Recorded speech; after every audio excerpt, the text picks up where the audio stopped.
이게 뭐냐면 이게 오렐석자입니다. 오래전에 있었다. 석유. 오래전에 있었다. 뭐가? 환인이 있었다는 겁니다. 그럼 환인이 있었다는 것은 환국이 있었다는 얘기를 하는 건데 그 환국에 대한 얘기를 아예 역사에서 빼버렸습니다. 배달국도 당연히 빼버렸습니다. 고주선은 신화라고 만들었습니다. 그게 식민지학자들이 만들어 놓은 굴레입니다.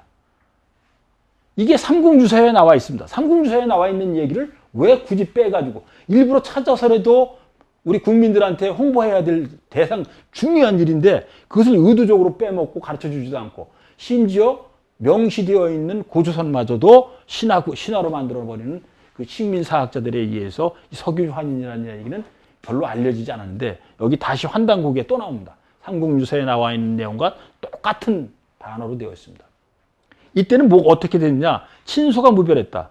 그러니까 가깝고 먼 차이가 없이 다 잘 지냈고 상하가 무등, 상하가 위아래가 높고 낮음을 따지지 않았고 했고 그 다음에 남녀, 평권,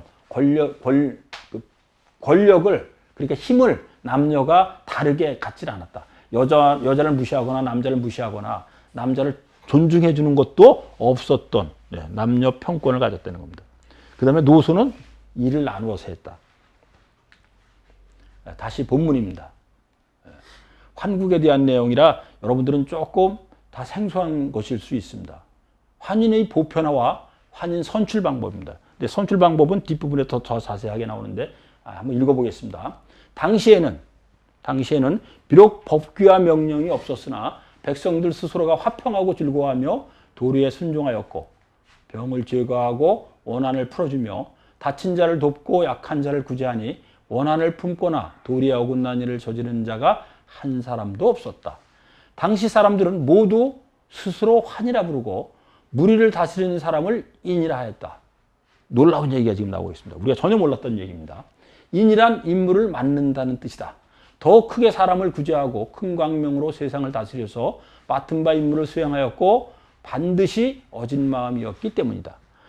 여기서는 뭐 이렇게 전체적으로는 특별한 게 없지만 이 부분이 저는 진짜 우리한테 강력한 시사를 주는 부분이라고 말씀드릴 수 있습니다. 당시 사람들은 모두 스스로를 환이라고 불렀다는 겁니다. 그러니까 이 환은 뭐죠? 광명을 얘기한다고 제가 말씀드렸죠. 우리는 천선민족이기 때문에 하늘에서 내려와서 우리 지상에서 지구에서 살고 있는 사람이라는 생각을 아주 강하게 가졌기 때문에 환입니다. 그래서 이 천선민족들 그러니까 배달결에 그 다음에 우리가 얘기하고 있는 단국의 사람들 스스로 자기들을 얘기할 때 다른 민족과 다르게 우리는 환이라고 불렀다는 겁니다.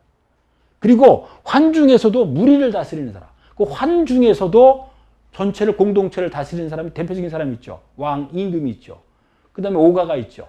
이런 분들은 인이라고 했다는 겁니다. 환 중에서도 권력을 잡고 행정권을 가진 사람을 인이라고 했다는 겁니다. 그러니까 환인은 뭐죠? 그러니까 환국의 사람이면서 그러니까 천손이면서 임무를 가진 사람을 얘기하는 겁니다. 그래서 그게 환인입니다. 그래서 환인이 환국의 왕이라고 얘기할 수 있는 겁니다. 그래서 여기 다시 부연 설명이 나옵니다. 인이란 임무를 맡는다는 뜻이라고. 이건 어디에도 없는 아주 독특한 내용이 아니라 확연히 우리를 환인과 환을 구별할 수 있는 것을 여기서 아주 명시적으로 보여주고 있습니다. 다시 한번 여기 지금 나왔습니다. 인, 계자. 사람들 모두는 스스로 불렀다. 사람들 모두는 스스로 불렀다. 어떻게? 환이라고 불렀다. 이건 좀 아주 강력한 말이라고 생각이 됩니다. 당시 사람들은 모두 스스로 환이라 부르고 무리를 다스리는 사람을 인이라 했다. 그래서 왕을 환인이라고 얘기한 겁니다. 인이란 임무를 맡는다는 뜻이다. 환인 선출 방법입니다. 이것도 전 이런 거를 제가 발견하면서 이런 것을 제가 읽으면서 공부하면서 느끼는 아주 쾌감이 있습니다. 환인은 어떻게 선출을 했을까? 진짜 궁금하잖아요. 왕 선출을 어떻게 했을까? 대를 이어서 내려왔을까? 선출을 했을까? 그러니까 세습을 했을까? 선출을 했을까? 했는데 분명히 선출로 나와 있습니다. 한번 읽어보겠습니다. 본문입니다. 그리하여 오가와 무리가 서로 번갈아 백성에게서 환인을 선출할 때 중요한 얘기입니다. 오가와 무리가 서로 번갈아 백성에게서 환인을 선출할 때 반드시 업적을 살펴서 좋아함과 싫어함을 구별하고 각자 마음으로 판별하여 스스로 선택하였다. 이렇게 환희를 선출하는 목적은 오직 공을 위해, 공동체를 위해 구한족이 대동단결하여 한마음이 되는 데 있었다. 또한 마땅히 대상자의 잘잘못을 비교하여 반대하는 자가 한 사람도 없은 연후에야 선출하였고 다른 모든 무리도 감히 성급하게 독단적 방법으로 처리하지 않았다. 이것은 일반적이지만 여기에서 보시면 선출 방법이 구체적으로 나왔습니다. 그러니까 이렇게 된 겁니다. 5가 중에서 환희를 뽑는 겁니다. 근데 5가 중에서 환희를 뽑는데 누가 뽑느냐? 백성들이 뽑았다는 겁니다. 근데 그 구체적인 방법, 조금 더 구체적인 방법은 모르지만 어쨌든 백성들에 의해서 뽑았다는 것은 자유 선출을 했다는 겁니다.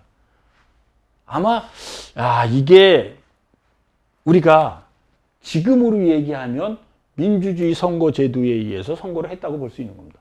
남녀가 같이 참여했을 가능성도 많습니다. 왜냐하면 분명하게 이 시대는 남녀 평권이라고 얘기했습니다. 여성과 남성이 전혀 다르지 않았습니다.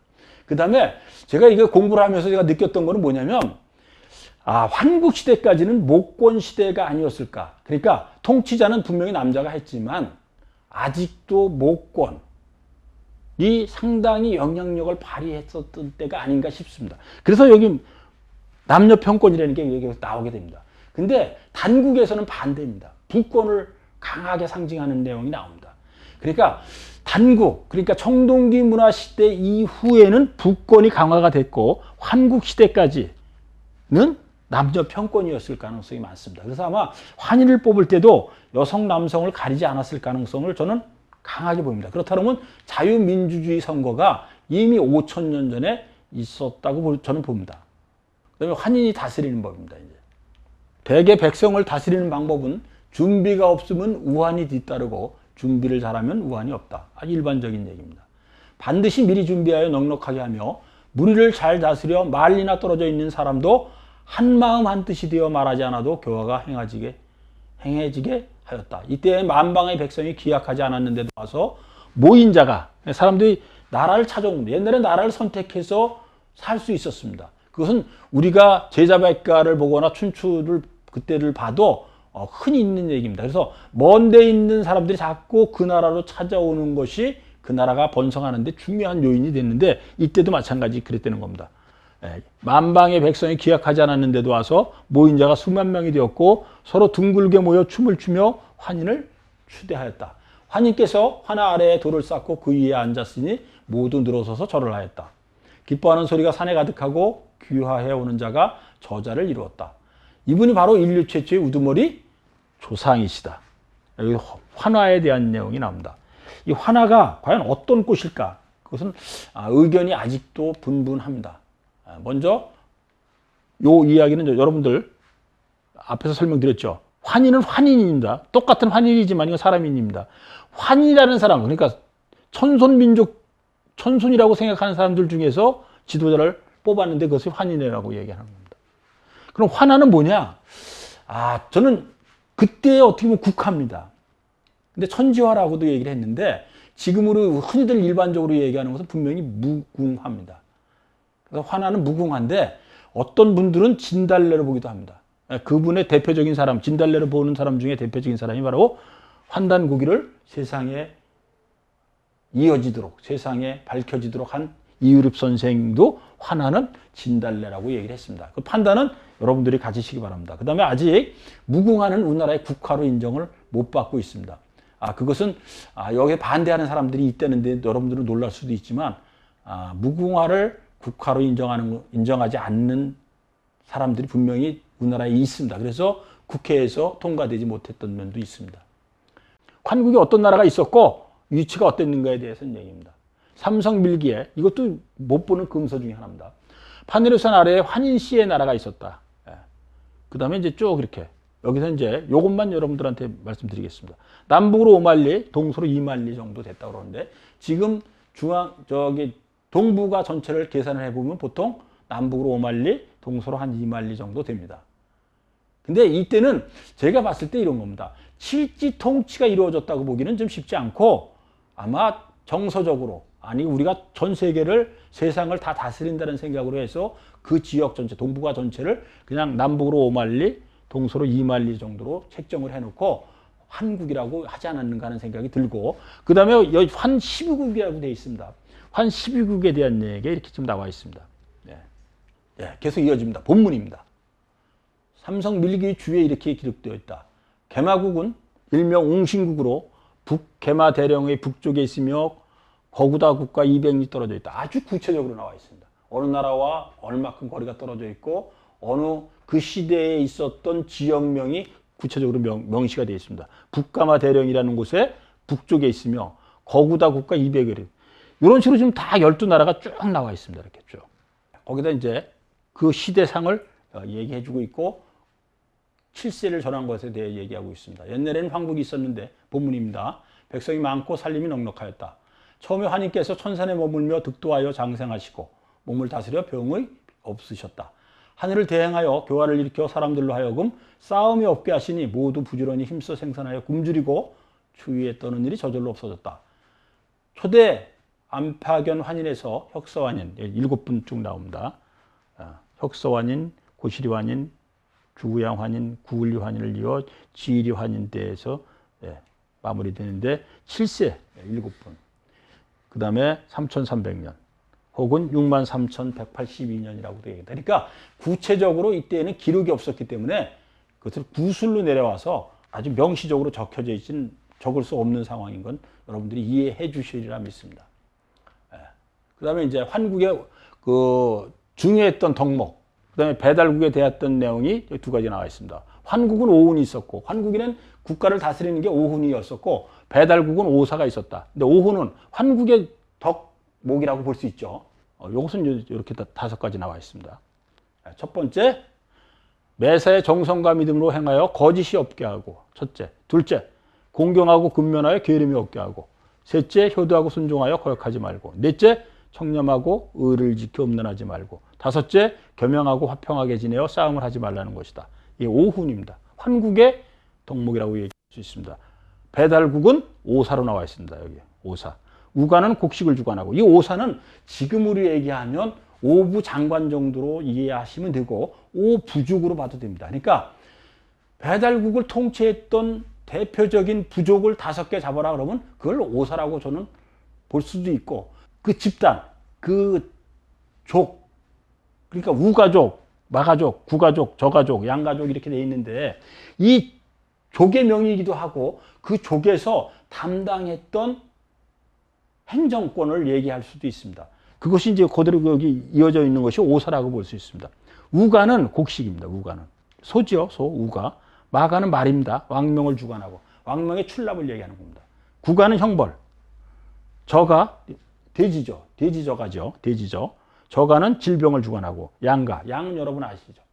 양. 그대로 양입니다. 근데 혹은 개가, 닭이라고도 얘기합니다. 근데 여러분들이 여기 다 이해하실 수 있는 것 중에 무엇이 특징이죠? 오사는 모두 가축이다라고 생각하시면 됩니다. 우리가 기르는 가축 중에 대표적인 거라고 보실 수 있습니다. 소, 개, 말, 양, 닭. 그렇죠? 그 다음에 돼지도 옛날엔 토시라고 그랬습니다. 거기에 대한 설명은 제가 여기서 드릴 필요는 없지만, 어쨌든 돼지도 한 글자입니다. 한 글자로 되어 있는 소, 개, 말, 양, 닭, 가축으로 되어 있는 것을 특징적으로 볼 수 있습니다. 이 가란 뜻은 오가라고 지금 말씀드렸잖아요. 오가가 그 종족의 한 부서일 수도 있고 그 종족에서 행정권을 가진 거라고 제가 말씀드렸습니다. 그런 의미에서 이 가는 무슨 뜻이냐면 왕이란 뜻입니다. 이 왕이란 뜻이기도 하고, 어디의 왕? 소공동체의 왕이고 소공동체의 책임자라고 볼 수 있습니다. 그래서 가는, 이 가라는 뜻은, 오가할 때 가는 한, 왕이란 뜻이기도 하고, 간도 왕이란 뜻입니다. 한도 마찬가지고 금도 마찬가지고, 이게 공동체의 장을 얘기하는 겁니다. 공동체의 장을 한, 간, 한, 금, 또 가라고도 했다고 볼 수 있습니다. 그 다음에 이제 다시 본문인데, 광명을 숭상하고 일월을 경배한 신교신앙. 그러니까 환국의 종교에 대해서, 환국이 숭상했던 것에 대해서, 경배했던 것에 대해서 지금 나와 있습니다.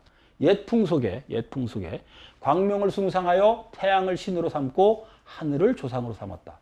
특별하죠. 아마 세계 어느 나라도 이런 경우는 그렇지 많지 않을 거라고 생각합니다. 이것을 전적으로 종교처럼 했다는 것이 더구나 특별하다고 볼 수 있습니다. 광명을 숭상해서 태양을 신으로 삼았다. 태양신입니다. 우리가 알고 있었던 우리의 조상들의 일반적인 생각하고는 많이 다른 면이 있는데 우리는 어쨌든 광명족이고 태양족인 것은 한두 군데서 보이는 것이 아닙니다. 천부경에서도 명시가 되어 있고 여러 군데서 아주 공통적으로 나옵니다. 광명을 숭상해 태양을 신으로 삼고 하늘을 조상으로 삼았다. 예, 하늘을 조상으로 삼았다. 그 다음에 만방의 백성들이 이를 믿어 서로 의심하지 않았으며 아침 저녁으로 경배함을 일정한 의식으로 삼았다. 태양은 광명이 모인 곳으로 삼신께서 머무시는 곳이다. 그 광명을 얻어 세상 일을 하면 함이 없이 저절로 이루어진다 하여 사람들은 아침이 되면 모두 함께 동산에 올라 갓 떠오르는 해를 향해 절하고 저녁에는 모두 함께 서천으로 달려가 갓 떠오르는 달을 향해 절하였다. 야, 완전히 그 신성스러운 천국의 모습을 그리고 있는 듯한 느낌이 듭니다. 왜냐면 아침이 되면 해 떠오르는 동산에 올라가지고 아침을 태양을 향해서 절을 하고 저녁에는 달이 뜨는 서천으로 달려가서 달에게 절을 하고, 야, 이 자연스러운 경배의 모습 아마 세계 어느 나라에서도 찾아보기 힘든 모습이 아닐까 생각이 됩니다. 다시 본문입니다. 이 환국본기에 대한 거는 그렇게 길지가 않습니다. 전체적으로 봐도 아주 양이 적습니다. 이제 얼마 남지 않았습니다. 삼신의 대광명을 연 환국에 대해 얘기입니다. 환인께서는 태어나면서 스스로 깨달은 분이시다. 오물을 기르고 오온을 널리 펴고 오사를 주관하여 다스리셨다. 오과의 무리가 모두 부지런히 애써 수행을 여기도 수행이 또 나옵니다. 그죠? 수행을 통해 지극한 선에 이르게 하시고 광명으로 지혜를 열게 하시고 하는 일마다 상서롭게 하시며 세상에서 유쾌하고 즐거이 살게 하셨다. 뭐 일반적인 내용이라고 볼 수 있는데 뒤에서 다시 한번 살펴보도록 하겠습니다. 뭐냐면 우리는 태양을 믿는 태양족이라고 말씀드렸습니다. 그래서 광명민족이라고 저는 늘 얘기를 합니다. 그래서 그럼 우리 어떤 존재냐? 우리는 우리 자신, 우리 마음, 충이란 뜻이 마음이란 뜻입니다. 그 마음 중에서도 참 마음을 얘기하는데 우리 마음 속에 내려와 있다. 마음 속에 내려와 있다. 뭐가? 일신이. 이 일신이 뭐다? 우리는 태양으로 보는 겁니다. 앞에 다시 한번 볼까요? 수행을 통해 지극한 선에 이르게 하시고 수행을 통해 수행 나오죠. 그 다음에 광명으로 지혜를 열게 하시고 광명을 통해서 지혜를 얻는데 이 광명이 뭐죠? 태양이에요. 태양. 태양을 우리는 아주 절대적인 신으로 생각을 했다고 보시면 됩니다. 그것이 바로 여기에 그대로 반영이 되어 있는 겁니다. 우리 한민족을 얘기할 때 우리 우리 한국이죠. 한국인을 이야기할 때 이 네 가지 점이 모든 걸 통틀어서 설명을 잘 해주고 있다고 보시면 됩니다. 다시 설명드립니다. 이 충은 마음을 얘기합니다. 속마음. 그 중에서도 속마음 중에서도 참마음을 얘기합니다. 그래서 이 참마음이 내려와 있다. 어디에? 이 뇌라고 생각을 하시면 됩니다. 뇌에 들어와 있는데 내 몸으로 생각하셔도 됩니다. 몸에 내려와 있는데 무엇이 일신이 들어와 있다. 이 일신이 바로 광명이고 태양입니다. 그것이 들어와 있으니까 어떻게 되죠? 성통광명이 되는 겁니다. 이 내 몸 전체, 내 운명 전체, 내 인생 전체가 통했는데 뭐로 통했느냐? 광명, 빛으로 통했다는 겁니다. 성통광명입니다. 내 몸에 빛이 들어와서 내가 환해진, 밝아진 모습을 그대로 마음도 몸도 밝아진 몸이 되어서 나 자신이 크게 통하는, 그래서 광명으로 쫙 일통하는 모습을 보여주는 것이 성통광명입니다. 그 다음에 제세이와 홍익인간은 여러분 제가 앞서서 말씀드렸는데 다시 한번 제가 설명드립니다. 홍익인간은 널리 사람을 이롭게 한다는 얘기를 우리가 일반적으로 얘기했는데 이것은 이병도 씨가 홍익인간에 대한 정의를 내린 것을 우리는 그대로 인용을 하고 있다고 봅니다. 근데 제가 볼 때 전혀 그렇지 않고 반 정도는 맞고 반은 틀리지 않았는가 하는 생각은 저는 개인적으로 갖습니다. 홍익인간은 뭐냐면 크게 더해서 사람이 되게 더해서 그러니까 수행을 통해서 사람이 더욱 되어서 이 사람이 뭐죠? 천선이 되는 겁니다. 천선은 뭐죠? 깨달은 사람이 되는 겁니다. 그래서 인간이 되는 거예요. 깨달은 사람이 되도록 노력하고 더욱 수행을 더해서 깨달은 사람이 되어서 그 사람들이 깨달은 사람이 살고 있는 곳을 뭐로 만드느냐? 제세이화로 만든다는 겁니다. 이 제세이화는 하늘의 세상을 제세하는 겁니다. 우리가 하늘에서 왔다고 그랬잖아요. 하늘의 세상을 만들어서 제세, 이화, 하늘의 뜻으로 다스리는 것이 제세이화입니다. 그러니까 저는 저 나름대로 해석을 하는데 판단은 여러분들이 마음의 결정은 여러분들이 하시면 되지만 더 널리 사람을 이렇게 하기보다는 수행을 통해서 깨달아서 더욱 깨달아서 참다운 인간, 깨달은 인간이 되어가지고 하늘의 세상을 이 세상에 재현시켜서 다시 하늘의 원리로 하늘의 뜻으로 다스리는 것이 제세이화라고 저는 봅니다. 예. 그 다음에 이제 광명은 좀 전에 말씀드린 거하고 삼조구하고 연결되어서 제가 말씀드렸죠. 우리는 태양족이었고 태양을 숭상의 대상으로 봤다고 말씀드렸습니다. 숭상의 대상으로 봤는데 그 대표적인 연결해주는 동물을 찾은 거고 그것이 삼조고고, 그 다음에 성통광명은 우리가 태양을 몸에 받아들임으로 해서 빛나는 존재, 빛의 존재로 세상을 살고, 빛의 존재는 다시 말하면 수행을 통해서 깨달은 존재를 얘기하는 겁니다. 그래서 성통광명이 되는 거고, 오물은 걸어다니는 동물, 아까 오물이 편안하게 했다고 그랬는데 그 다음에 나는 조류, 화는 아래서 나오는 생물, 유는 바닷속 어류를 얘기하고, 재는 식물을 얘기합니다. 이제 천자의식의 기원 쪽으로 갑니다. 화님께서는 높고 높은 하늘나라의 이모에 계시며 오직 온 천하가 모두 저절로 화평해지기를 간절히 생각하시니 이때 백성이 환희를 천재의 화신이라 부르며 감히 거역하는 자가 없었고 구한의 백성이 모두 하나가 되었다. 그러니까 여기 환인들, 7분의 환인들이 계셨는데 그 분들이 백성들을 위해서, 나라를 위해서 헌신적으로 일을 해서 세상이 화평해졌다는 겁니다. 뭐 일반 눈으로 보셔도 됩니다. 감히 거역하는 자가 없고 백성이 모두 하나가 되었다. 이렇게 해서 오늘 강의는 여기서 마치겠습니다. 살펴보시고 다음 시간에 또 뵙도록 하겠습니다. 감사합니다.